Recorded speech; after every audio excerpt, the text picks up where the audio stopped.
Houve a morte cerebral, não adianta mais. Agora, faleceu, tá no hospital, antes de retirar do hospital, antes de chamar a funerária, peça ao hospital para fazer um exame de eletrocardiograma ou eletroencefalograma para testar a morte real, tá?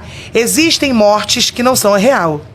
Existe a morte real, a morte transitória, a morte aparente, tá?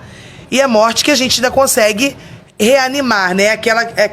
A transitória é a experiência quase morte, que já é considerada como morte transitória, né? A medicina já considera aquela pessoa que vai lá no túnel. Ah, eu fui no túnel, eu vi Jesus, eu vi todo mundo e voltei. Né? A medicina já considera por quê?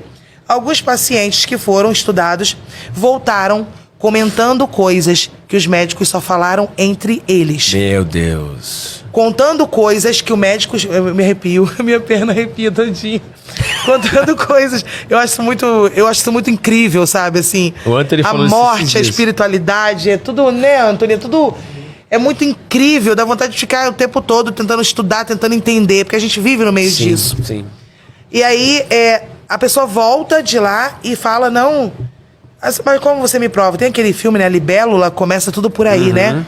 Que a Libélula tinha essa questão da experiência de quase morte. E aí a pessoa volta, não, o senhor esteve aqui, o senhor estava fazendo tal coisa. O senhor mexeu no telefone, sentou ali, mexeu aqui, e aí começaram a considerar, né? A morte aparente, na época, antigamente, diz que ainda existe, né? Conversei com o rapaz da Por isso é que eu deixo África. claro, eu quero ser cremado, porque se não fizer nada disso aí que você está falando, queima. Porque aí não tem rápido, erro. né? Você já imaginou isso tudo que você está falando? Eu tenho vida, aí eu fui transitória. De repente, me enterram. Porque tem, né, os caixões, sim, né? Sim, não, a morte aparente, no caso, Pelo amor de Deus. O filme A Freira, não tem lá na sepultura, o padre não cai na sepultura e não toca o sino, né? Na Idade Média tinha muitas assim, né? doenças assim, que causavam a morte aparente. A catalepsia, a mosca de Sete Sé, né? Que ela causava um sono profundo. Muitas pessoas foram sepultadas até descobrirem que não estavam mortas, estavam em um sono profundo. Entendeu? Então tem coisas... A catalepsia é campeã de tudo, né? Ela é mais falada, mas existem outras patologias. Tem substâncias, não tem? Você pode injetar que te dá o estado de morte, mas você volta depois de determinado tempo? Eu não sei o nome, mas tem. Aí depois vai com adrenalina, né? Tem faz alguma coisa adrenalina e a pessoa reanima. Sim. Então, Raul, são coisas que a gente tá no meio disso e tá aí. Se não existissem, as literaturas já não consideravam. Claro. Então, se não existisse a morte real, aparente, transitória, não consideravam, É uma evolução de aprendizado, né? E a morte real, a gente só tem certeza quando há total parada das funções vitais. Funções vitais, batimentos cardíacos e funções cerebrais. Houve a morte cerebral, não adianta mais. Agora somente doação de órgãos. Morte cerebral é irreversível, né? O coração, algumas vezes dá para... né, desfibrilar e vai lá e a pessoa faz a ressuscitação daquela pessoa. Mas a morte encefálica não tem como. Então hoje há essa questão, né, da morte, da pessoa chamar, como a colega nossa lá, né, em Tabuão, tinha um cadáver, ela estava desconfiada, ele estava com batimentos cardíacos e tudo.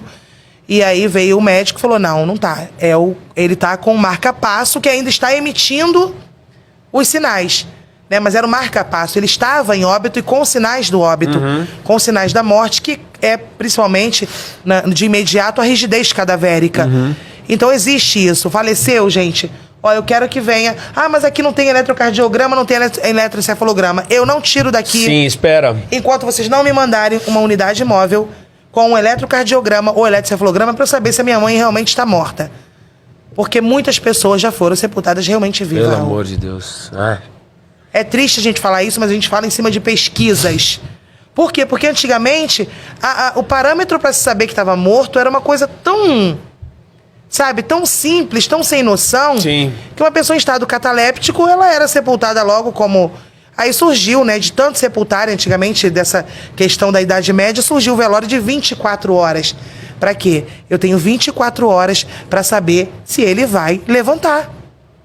Em 24 horas, por que os velórios são 24 horas?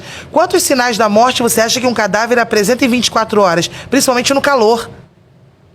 Em 24 horas já está, né? Com o abdômen uma quantidade imensa de gases, já tá tendo extravasamento de líquido, a família olhava e falava, não, realmente, ele tá morto. Ah, então o velório começou Era para se esperar os sinais da morte, isso. Para se esperar em 24 horas os sinais da morte, para se ter certeza de que aquela pessoa estava em óbito. Então surge os velórios, né? À luz de velas. Vamos ficar aqui 24 horas com essa pessoa em cima da mesa, né? Que antigamente não era na urna, era colocado na urna na hora do sepultamento, esperando, sem tamponamento, esperando aquela pessoa ali. Era a pessoa, morreu. Era uma espera. Põe aqui, era uma espera, sala de espera. Vamos velar. Entendi. Era como se fosse eu hoje trabalhando de uma forma técnica. Espera, eu vou ficar olhando. Aí, opa, começou os livores, começou a rigidez cadavérica, tá morto, realmente, tá me apresentando sinais da morte. E eu sempre falo isso, até para quem tá em casa, gente, cuidado. Né? O pessoal que trabalha na área, viu alguma coisa, tá desconfiado de alguma coisa, né? Sinaliza, chama a SAMU, né? Chama a diretoria do laboratório, chama a SAMU e fala, olha, eu tô com um caso ali na mesa que tá me deixando com o pé atrás. Vamos pedir uma unidade móvel, vamos fazer um eletrocardiograma, um eletroencefalograma, para ver se realmente essa pessoa está em óbito. Já aconteceu com você de alguém estar ali e na verdade estava vivo? Não, graças a Deus não. Ó, graças a Deus não, é estranho, né? Parece que eu tô dando graças a Deus porque estava morto, né? Pois é. Tá vendo como é que é a minha profissão? É mesmo. Aí, ó. Aí a gente é pego na curva. É mesmo. Eu digo, graças a Deus nunca aconteceu. Aí estão falando, deve estar assim, ué, então, graças a Deus, por que tá morto? Não. É igual quando morre, né? Nosso trabalho é assim. O pessoal fica assim, vocês torcem pra alguém morrer. Não. Não, eu tenho uma consciência assim. Eu costumo pensar assim, se falecer, que venha pra ser bem tratado com a gente. Sim. A nossa empresa sobrevive disso. E a gente trabalha bem e somos humanizados.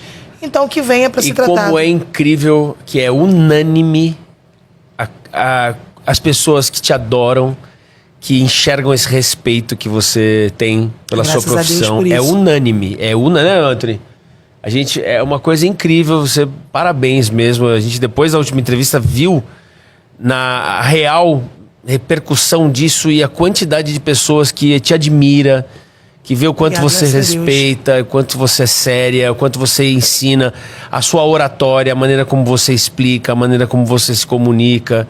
Muito bonito, muito legal mesmo. Ai, que bom. Obrigada, Raul. E obrigado você por estar dando essa oportunidade, né, pra eu estar aqui sempre falando da Thanatos. Portas abertas. E a gente abertas. tem sempre assunto, né? Sim. Percebeu que a gente tem sempre assunto e tem sempre alguma coisa pra se falar. Eu acho que levantar bandeiras, né? Sim. Como essa questão do transgênero. Sim. Conversem com a família, falem. Mas eu não vou conversar porque eu não quero morrer. Mas uma hora ela acontece. Sim. Dia e hora pra nascer. Inevitável.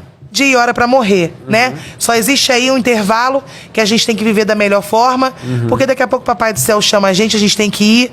É o único convite que a gente não pode recusar, né? E aí ele vem buscar e pronto.